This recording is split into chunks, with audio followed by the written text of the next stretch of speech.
bonsoir selon votre situation géographique. C'est le moment de vous présenter le journal parlé en langue française que nous allons commencer par les grands titres.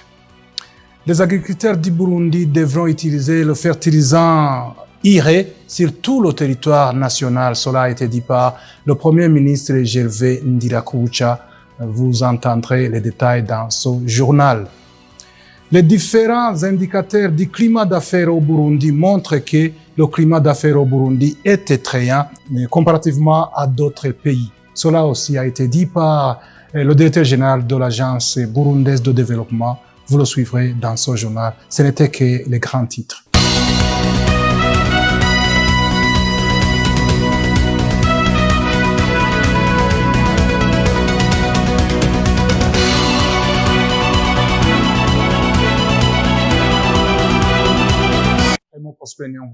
Je vous donne encore une fois bienvenue dans ce journal. Je vous le disais tantôt, les agriculteurs burundais devront utiliser le fertilisant IRE sur tout le territoire national. Cela a été dit par le Premier ministre burundais Gervais Ndirakobucha. C'était lors d'une réunion d'évaluation de la saison culturelle C.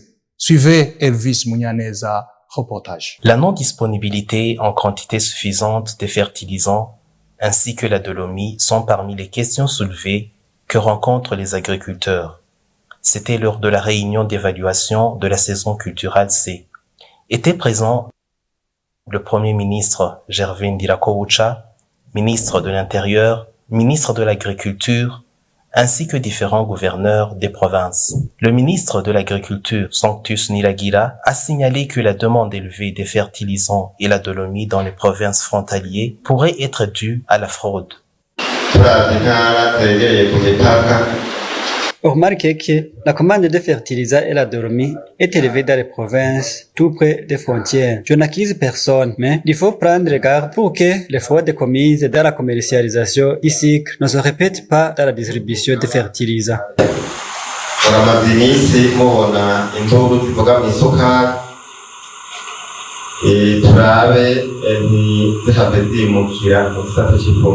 Le Premier ministre Gervais Ndirakobucha a formulé des recommandations à la fin de la réunion. Aux responsables de l'agriculture et l'élevage dans les communes, il faut contrôler que la demande aux agriculteurs de fertilisants est proportionnelle avec les terres. C'est pareil aussi pour la dolomie sur les frontières. Deuxièmement, au ministère, il faut trouver la solution dans l'immédiat. Quant aux provinces qui devraient se procurer de la dolomie en provenance de la FOMI, je pense que vous collaborez avec la FOMI si la dolomie est disponible. Mais ça m'étonnerait s'il y en a. Les provinces qui s'approvisionnent de la dolomie provenant de la FOMI doivent être fournies très tôt. Je demande aux responsables dans les provinces, que ce soit la dolomie ou les fertilisants, doivent être déployés jusque dans les centres de distribution.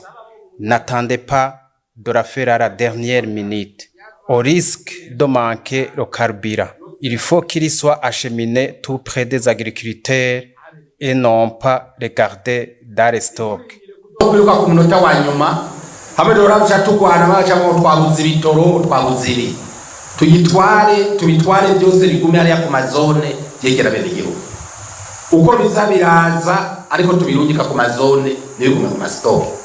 Vous saurez que la saison culturelle C touche à sa fin pour laisser la place à la saison culturelle A. Les indicateurs du climat des affaires au Burundi montrent que ce climat est attrayant comparativement à d'autres pays. Cela étant, plusieurs critères sont tenus compte par les investisseurs pour pouvoir investir dans un pays. Suivez à ce propos le directeur général de l'ADB, Didas Ngendakumana. C'était lors d'un atelier de renforcement des capacités aux professionnels des médias. Si on analyse le climat des affaires au Burundi, les différents indicateurs qui renseignent sur le niveau du climat des affaires,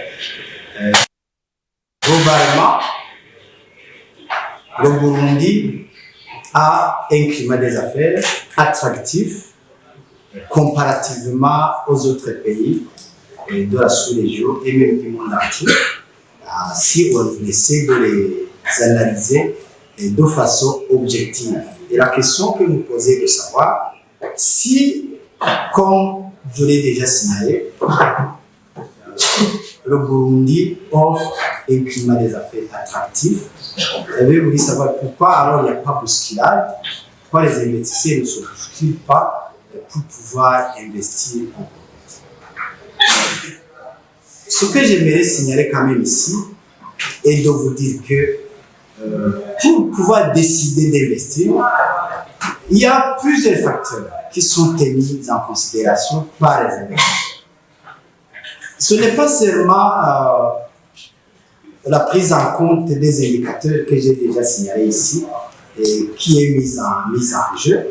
Il y a aussi d'autres facteurs tels que l'abondance des ressources naturelles. Ici, j'ai déjà dit que, par exemple, un pays qui regorge d'importants gisements de pétrole ou d'importants gisements de mines, même si ce pays est en guerre, il continue à recevoir massivement des investisseurs directs étrangers. À ce moment-là, vous comprenez que un pays qui est en guerre n'est pas stable politiquement et n'offre pas de la stabilité politique telle que actuellement notre pays est en train d'offrir aux créateurs d'entreprises ou aux investisseurs, mais que ce pays continue à bénéficier de flux d'investissement directs étrangers. Cela, c'est pour vous dire que, à côté des indicateurs présentés ici, il y a d'autres facteurs qui sont tenus en considération. Mais cela étant, et comme je l'ai déjà signalé, je ne sais pas comment on peut définir ce bousculade d'investisseurs directs étrangers, mais l'important est que le flux d'investissement direct étranger croît d'une année à l'autre. Les chiffres sont écrits, vous pouvez les consulter vous-même. D'ici 3 ans, 2020, 2021, 2022, la croissance ou le taux d'investissement direct étranger était inférieur à 10%, comparativement aux investissements locaux. Le ministre ayant l'éducation dans ses attributions tranquillise les directeurs des différentes écoles que les enseignants seront disponibles de la rentrée scolaire de cette année. Suivez à ce propos François Vyarimana, il est ministre de l'Éducation. Twashaka kandi kumenyesha yuko umwitwarariko abarongoye amashuri bari bafise ko hari abigisha bagiye mu zabukuru ko bazohava bagira ibibazo vy'abigisha muri uyu mwaka tugiye gutangura. Twashaka kubamenyesha yuko ayo makenga yohera. Nous voudrions porter à la connaissance que l'inquiétude des directeurs des écoles est liée au manque d'enseignants au cours de cette rentrée scolaire suite à la mise en retraite de quelques enseignants pourrait prendre effet. Parce que ces derniers qui avaient été renvoyés en retraite seront remplacés. Nous avons alors pris cet objectif de faire ce remplacement des enseignants à base de tests pour que ça se passe dans la lumière. Nous voudrions aussi faire savoir que parmi les recrutements qu'on a fait, les enseignants volontaires et vacataires seront privilégiés.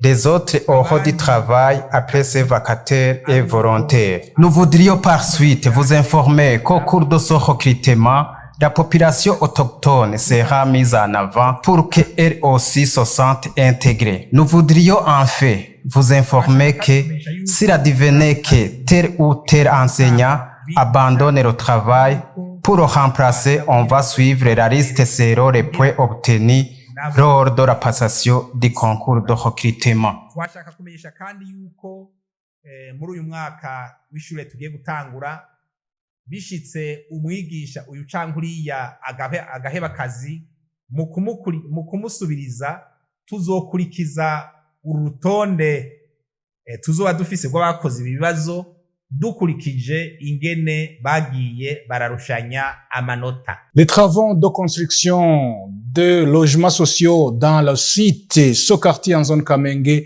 de la commune Ntangwa sont déjà en cours. Les détails avec Benoît Sindaïgouaï.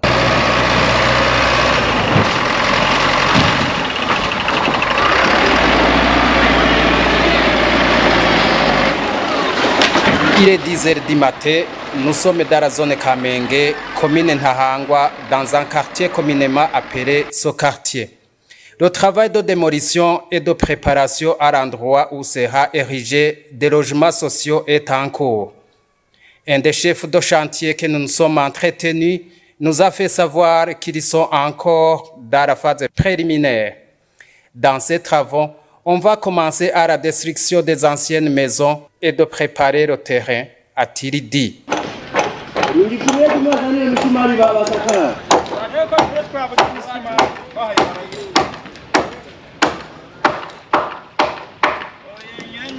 Nous y avons trouvé aussi des main-d'œuvre qui étaient en train de collecter les tôles et les planches qui serviront pour ériger la clôture de cet endroit. Il a également indiqué que la première tranche de construction va concerner 24 maisons en étage au 15e avenue. Chaque maison abritera 480 ménages et aura 3 chambres, des barzas, la cuisine, des garages véhicules. Signalons que ce projet de construction de logements sociaux a été conçu par le gouvernement pour les gens de capacité financière moyenne.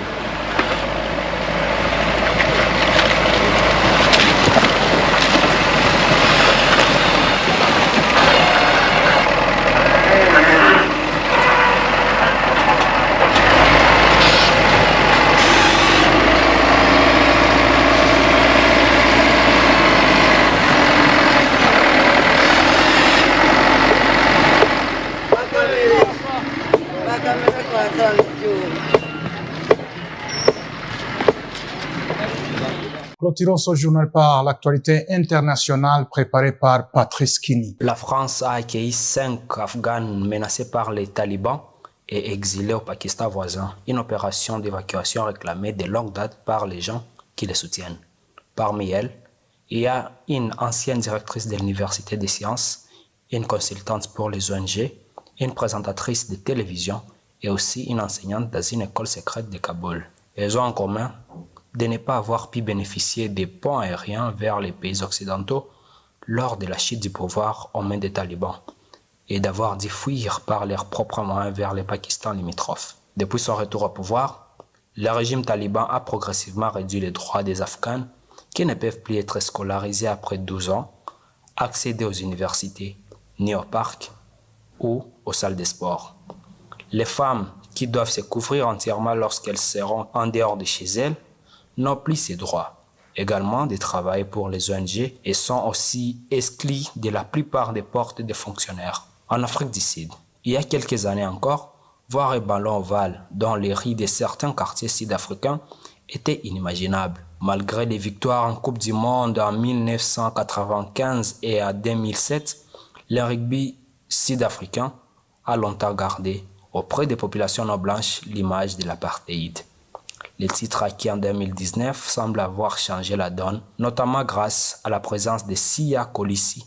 Il est le premier capitaine noir de l'histoire de l'équipe, mais aussi de Makazole Mapimpi ou encore Chelsea Kolbe, tous des auteurs d'essais lors de la finale remportée face à l'Angleterre. Le rugby est maintenant de plus en plus très populaire et ce titre de 2019 a permis à la population non blanche de se tenir et aussi de se sentir plus proche de l'équipe, comme l'assure Amohelang Montong, le capitaine des étalons de Tembisa, qui a quitté le football pour se mettre en rugby en 2019. Mais malgré un engouement véritable, l'exemple de Siya Kolisi, lui-même élève dans un township de Port Elizabeth, le manque de moyens est un véritable frein au développement du rugby dans ces quartiers, estime l'entraîneur des étalons, Zwelak Temba Mawela. En France, sur les 33 joueurs présents pour défendre les couleurs sud-africaines, 16 ne sont pas blancs. Un record dans l'histoire des Springboks.